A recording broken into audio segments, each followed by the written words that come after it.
This video is sponsored by Squarespace. Squarespace is the all-in-one website platform for entrepreneurs to stand out and succeed online. Whether you're just starting out or managing a growing brand, Squarespace makes it easy to create a beautiful website, engage with your audience, and sell anything from products to content to time. All in one place, all on your terms. Hello there everyone, I hope you're all doing well. Today I want to share with you my personal recipe for fire cider vinegar. Fire cider is one of my favorite things to make this time of year. It's typically made at the end of summer or early autumn, and ideally before the autumn equinox so that you can carry the energies of the sun with you to the winter. Fire cider vinegar can be made hundreds of ways. Truly, the possibilities are endless. It's most often made with common kitchen ingredients that you probably already have in your pantry, but you can get pretty fancy with it if you want to. Fire cider is taken as a daily tonic in the winter months to warm and energize the body. It raises immunity and can aid in circulation. Vinegars have been used for centuries for this. One popular recipe for thieves' vinegar has been used for over 500 years. And my personal recipe is based upon traditional infused vinegars, along with many of the most common fire cider recipes.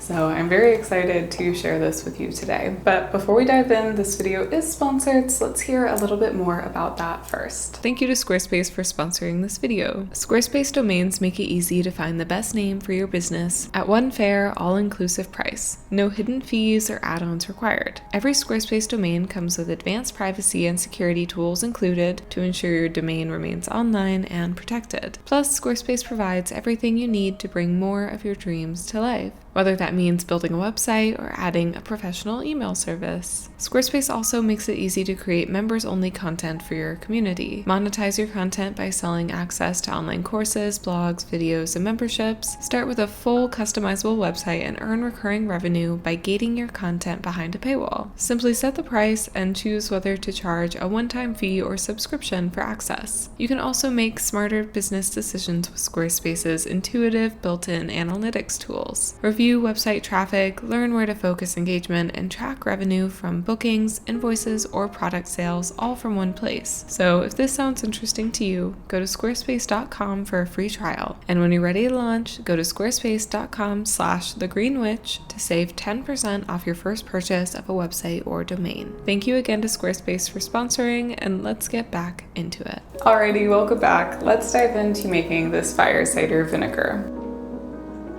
As I said before, my recipe is based upon recipes of old and the very common ones that you may find floating around. I've tweaked it over the years, and it's something that I mostly do by feel, but I have tried to include a rough recipe for it, though I do believe it's a measure with your heart situation.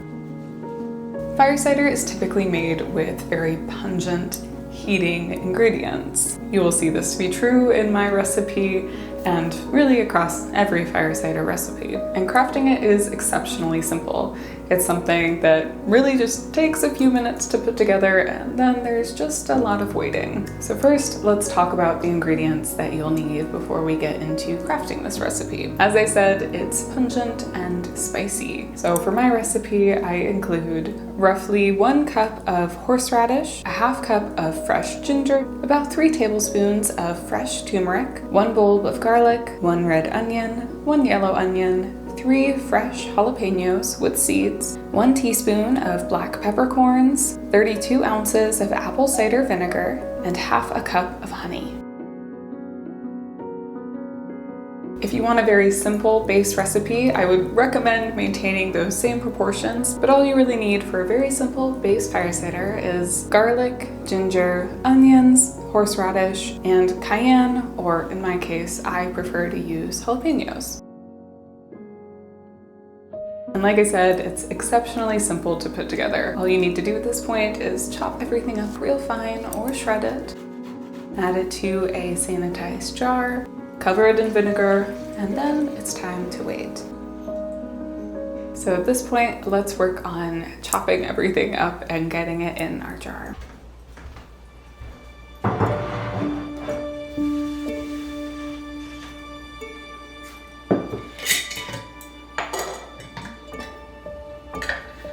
When crafting fire cider vinegar, or any vinegar for that matter, it's important to prepare each ingredient in a way that will allow for optimal infusion. And for these ingredients, that includes chopping and grating.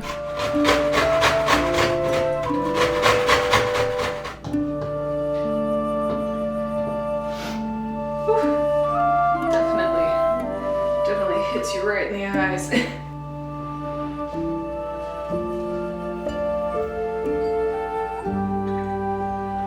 The horseradish is best grated after it's been peeled, and the same goes for the ginger. Though the ginger tends to be a bit easier to work with.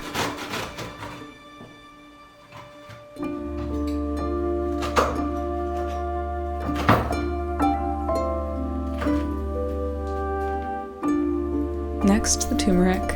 Be careful of its stain.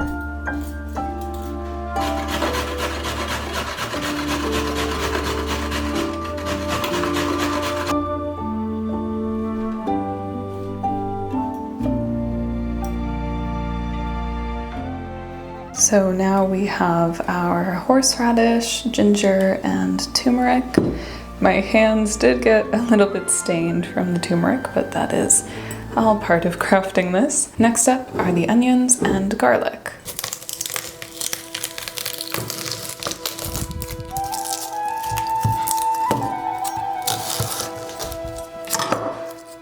The onions feel like a breeze after all the peeling and grating of the last three, though they will sting the eyes even worse than the horseradish.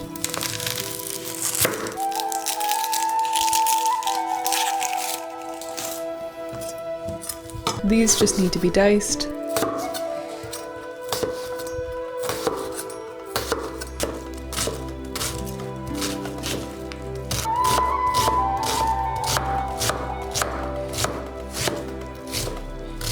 And then added to the jar.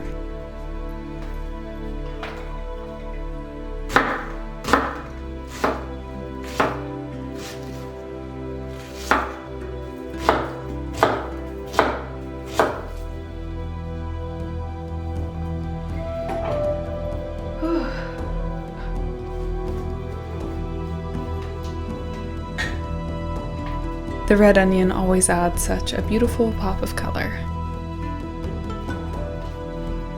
The garlic is perhaps the most tedious. It takes a great deal of patience to peel each clove, but I promise it's well worth it in the end.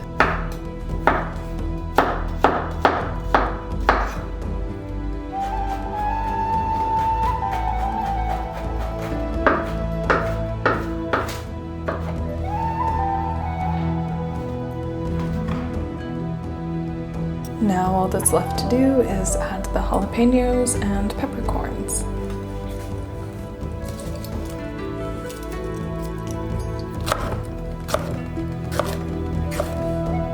I always chop my jalapenos last, as to avoid any accidental incidences with their spice.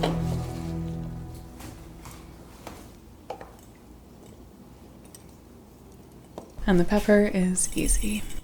Alrighty, so at this point we have all of our ingredients grated, chopped up, or added.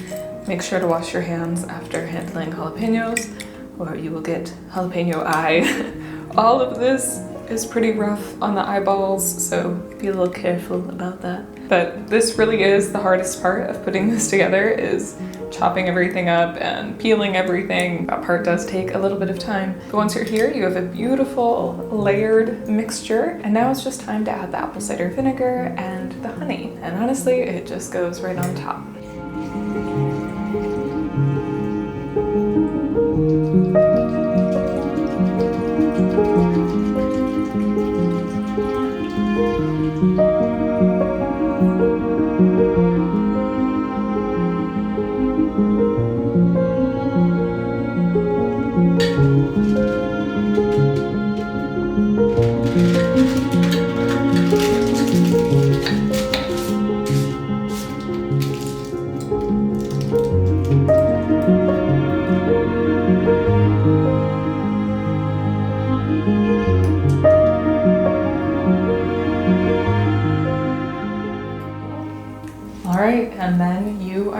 you have your beginnings of fire cider vinegar. Now, the easiest part.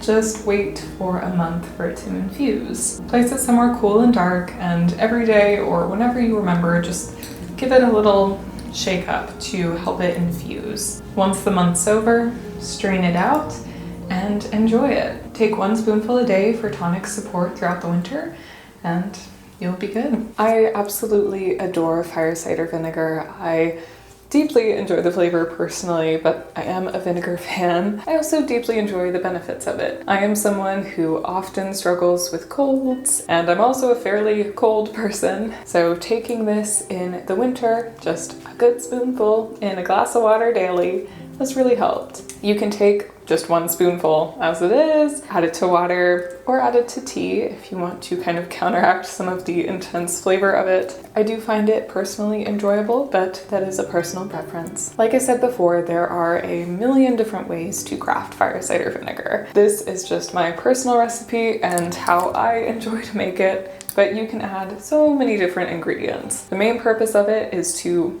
fire you up, so include pungent and spicy ingredients to have a true fire cider. But beyond that, feel free to experiment, add or take away some flavors. This is meant to be a personal home remedy, so feel free to play around with it. But I hope you have enjoyed. I will be sharing the straining of it and completing of it on my other channel, which is a vlog channel. If you're interested, that's linked in the description down below. But truly, it's very simple. After a month, just strain it, put it back in this jar or a new clean one, and you're golden. And with that, I hope you've enjoyed this video. If you can and would like to, I'd appreciate it if you checked out my Patreon. There I share art, herbal profiles, book recommendations, and monthly workshops. I also just launched a Discord for the higher 2 tiers if you want to join a Patreon community there. I also have another channel, as I said. There I share more vlogs and day-to-day life, more magic, herbalism, all of those good things. And I also wrote a book. It's all about herbal magic and will bring the beginner witch to the intermediate. So if that sounds interesting to you, all of these are linked in the description down below. Thank you so much for watching. I hope you're having a lovely day, and I can't wait to see you again soon.